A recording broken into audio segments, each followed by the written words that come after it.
แทนมื้อนี้นี่มีแชทนะถ้าน้องมอดมาหอยคมเลยมาหอยคมไปหอยจูบหอยจูบหอยคมเลยหอยจูบหอยคมเดียวกันเลยเห็นนั่นอ้ายเพิ่นว่า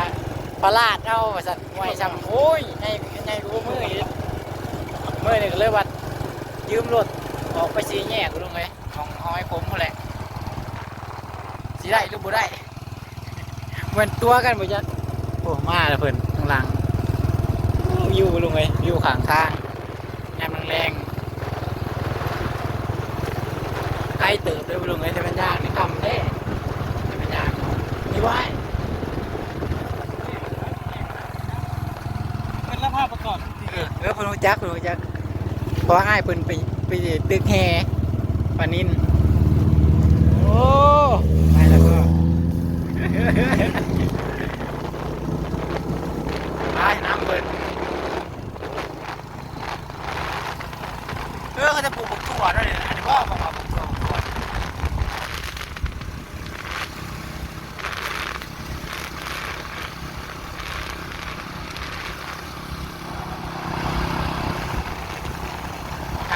ในใจนะว่าไปเล่งใส่บักฮอยเชอรี่ฮอยคมเนี่ยบ่ทันใดบ่ลงเลยเพราะว่าได้แกงแล้วแต่นึงอ้อมเนาะ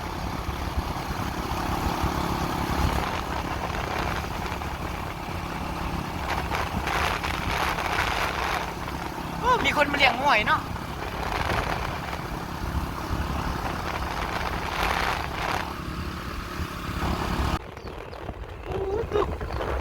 สีแง่คนนี้นะปลาตัวสีแยกน้องมอสว่ามันโมเมนต์แล้วสีแยกปลาตัวสีแยกบนนี้นะขี่ได้อยู่เช้ากว่านาทีสีแยกว้าวแล้วสีแยกใช้กี่หอยนะฮะอ่ะเราสิลงน้ำกันโอ้นี่บ่งุ้มแล้วบ่เนี่ยนะฮะ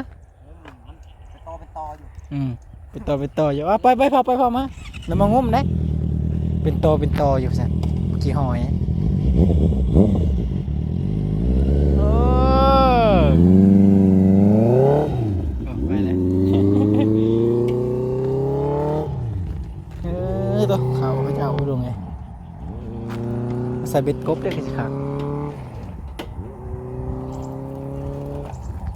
ตรงไหนตรงหน้านะครับเป็นน้ำคลอง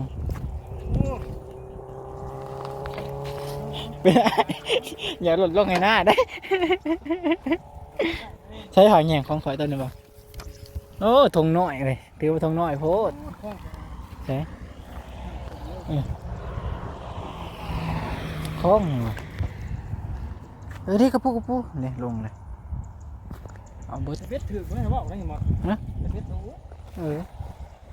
ใส่เบ็ดกบใส่เบ็ดยังเนาะไปได้ลงมึงได้เป็นไงว่าเพิ่นว่าพลาดลงแล้วก็ได้เตรียมกำเพิ่นว่าเอาห้อยหน่อยใหญ่ได้เพราะว่าห้อยกับกี้หรือห้อยกันจูบอันเพิ่นอันไอเอสเรามาเอาวางอันเป้าวางเตียงอย่างนี้เด้มีหน่อยใหญ่จนจะสมโฮโปรตีนนะแล้วลงหาเล่ผูกห้อยไปลงผูกส่วนบ่อปูตัวคือสีบิดเป็นบิดนะอยู่เป็นยังได้ยินเลิกไปยักระวังหน้าไม่ด้วยเด้อ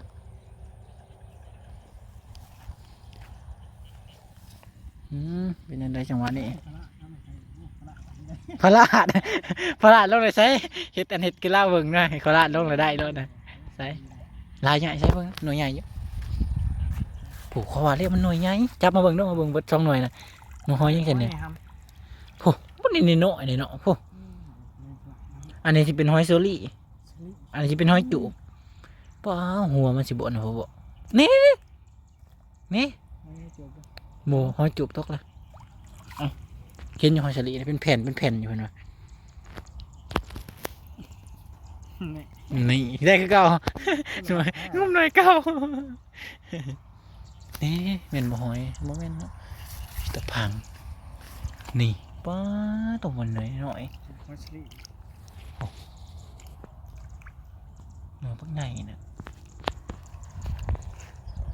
ยังลงมาได้บ่ลงไงวันนี้ถ่ายคลิปพอลุงเบิ่ง ฮอสลีก็มีไว้ เดือนนึงผมได้เป็นกำใส่ผมเป็นกำเล็กเป็นหน่อย มีอยู่แต่ว่ามีอยู่เวลางมไปเป็นแผ่นแล้วบ่ เดี๋ยวสิเอาเป็นกำหน่อย เอา ยุดกิบไว้ก่อนก็ได้ เป็นได้มันอยู่บ่เออ ไปดิผมเป็นพี่น้องเนาะปลาลงมื้อนี้กะเบาเงียงมากงมหอยจูบเนาะมันจะมากง่ายๆหอยจูบหอยคม ตัวหน่วยใหญ่กับบ่มืออีก จะมากง่ายๆเลย อันนี้พลาดลงคือว่าอยู่บ่ ครับได้ยินทั้งอันเพิ่นบอกว่าหอยอยู่นี่หลายสั่นอยู่บ่ พลาดลงก็ได้ เลิกงานก็มาเลยแล้วนี่ อู้หลาย ห นี่ อยเนี่ยต้มกิน มันหน่วยใหญ่เอาใส่ เป็นหน่อยใหญ่พี่น้องเอ้ย เดี๋ยวมันจะเหี่ย น้องมอสเกิดสิลองเบิ่งบ่ลุงเอ้ยว่าพลาดลงแล้วมันจะได้อยู่ มันก็เลิกงานเลย ถ้าก็ลงมาก็ได้ก็ได้ มากับน้องมอส เดี๋ยวงมถ่ายเพิ่นเดี๋ยวถ่ายเบิ่งน้ำกันไปลุงเอ้ยว่าอ้ายเพิ่นมาเพิ่นสิพลาดได้อยู่บ่หักน้องมอสนี่เบิ่ง สิบ่ส่งเด้อเบิ่งเดี๋ยวสิเอางมมันอ้ายเพิ่นบ่ลุงเอ้ยนี่บ่เป็นตออยู่บ่สิได้หน่อยลายๆหน่อยชมน้ำกันบ่ลุงเอ้ยพลาดเบิ่งเป็นจังได๋พลาด หอยบาท พลาดตีนโอ้ต่อมาคราวเดียวเพิ่นว่าเพิ่นพลาดเดี๋ยวถอยไปมันลายโพดบ่ลุงไงมันลายเกินอายเพิ่นว่าพลาดเอาพลาดเนี่ย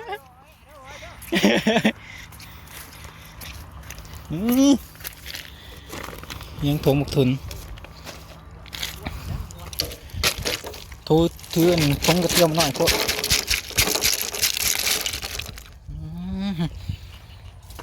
นี่บ่ลุงไงหักน้องมอสชนิดหอยนี่หาวใส่หอยตัวนี้เพราะว่าไปเยี่ยงลายมือแล้วบริกินเยี่ยงมาส่วนไหนก็บริกินครั้งจนเน่าละหอยจุบเบิ่งหน่อยก่อนหอยจุกับหอยโซลี่เกือบซ้ำกันนะเอาพลาดในเบิ่งดูคราวเดียวจักหานาทีนี่ให้มันได้เต็มพลาดนะพลาดละเศร้าเท่านั้นนะ พลาดละเศร้าเท่าก้อนหยานะเป็นได้มันบ่ยกเบิ่งดูเป็นได้ยกโอ้ตัวถ้วยหนึ่งโอ้เป็นไรถ้วยหนึ่งใกล้ถ้วยเลย พลาดถือได้เช้าลง โอ้สาวลง เห็นงมเติงเลยพลาดเอาน้องพูดว่าบัดนี้นะตัวลงน้องที่สองลงไงสิเป็นยังไงสิเต็มบ่ทงกระเทียวทง3 โลไปได้พลาดลงจังหน่วยแล้วหมดบัดนี้ทำการหมดเห็นแต่ผมโอ้เต็มกำเลย เต็มกำเอาเต็มกำเลยหมดบาทเดียวพลาดเอาหมดบาทที่จองบาทนี่เต็มทุ่งกระเที่ยวนี่คือหนาวแล้วอย่างนี้หนาวแล้วสัน คนเดียว เป็นยังไง เขามา ฮะ น้องมัดงงก็มาอีกพะเนาะได้ไรเติม โอ้ครึ่งเลย ครึ่ง ดิไปเลย2 คน อันนี้มาเงียงงงคนเดียวเนี่ยกินคนเดียวอยู่คนเดียว กินคนเดียวอยู่คนเดียว ต้องอยู่หลายคน ต้องอยู่หลายคน ใหญ่กันได้วัง น้อยใหญ่ป่ะ น้องน้ำมันเลย ไปลงพลาดลงจะมาได้ลายคือบุยัด ได้จับกาบห้อยพี่น้องเอ้ย พลาด กาบห้อยเป่าร้าย การห้อยเป่าลายแม่นแหละห้อยสลีลายแม่นห้อยอันห้อยยังวะพลาดเพิ่นวะไปสิลองพลาดอีกจักบาทหนึ่งสิได้เต็มบ่เนาะบ่ลุงเอ้ยน้องที่2เป็นยังไงบ่ลุงเอ้ยตัวสุดนี่ห้อยอันจูบลายชุดนี่ได้อีกแล้วน้องที่2มันบ่ลุงเอ้ยไปได้พลาดทานประมาณ4 ชั่วโมงพลาดมันมาจากโมงวะมา4 โมงกว่าพลาดไปเป็นชั่วโมงพลาดได้ ขนาดพลาดชั่วโมงไปพลาดขัดว่างุ้มนั่นฮะโอ้ยพลาดกว่าสิปีนได้คนนะอันห้อยเฉลี่ยทางใดก็ไง เทิงพุว้าตัวทางนั้นหลายๆเลยเอาแต่หอยยังเนาะมีแต่หอยอันจูบไปทางนั้น โอ้ยหล่นขี้เฮ้ยเขามากินได้ไหม โอ้โหตัวกูได้เออ ครับได้บ้านนี่ กลับบ่ เอ้ย ไป ในห้อยนี่เต็มเลย โอ้ลายเต๋อนี่อันมีแต่หอยจูบของจันนี่ ห้อยจูบแล้วก็ห้อยกับกี้น้ำกะลี่ห้อยจูบ หอยเน่าเลยนี่ได้หอยเน่ามานั่นนี่นี่เอ๊ะนี่งุ่มนี่งุ่มเผาไปบ่เอาได้หอยสลอกสลิเมื่อได้บัดนี่เมื่อได้บัดนี่เออไปเปียกหน่อยต้อยครับโอ้ตัวปกันเปียกเปียกเลย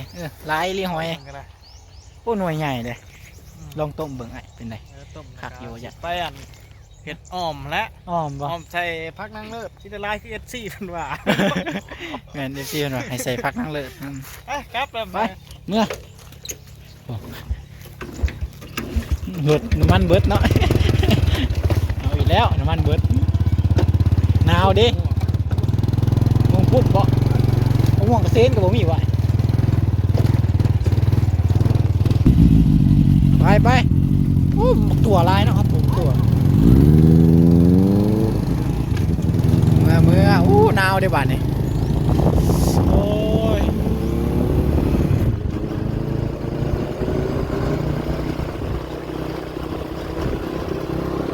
โอ้ตัวหนาว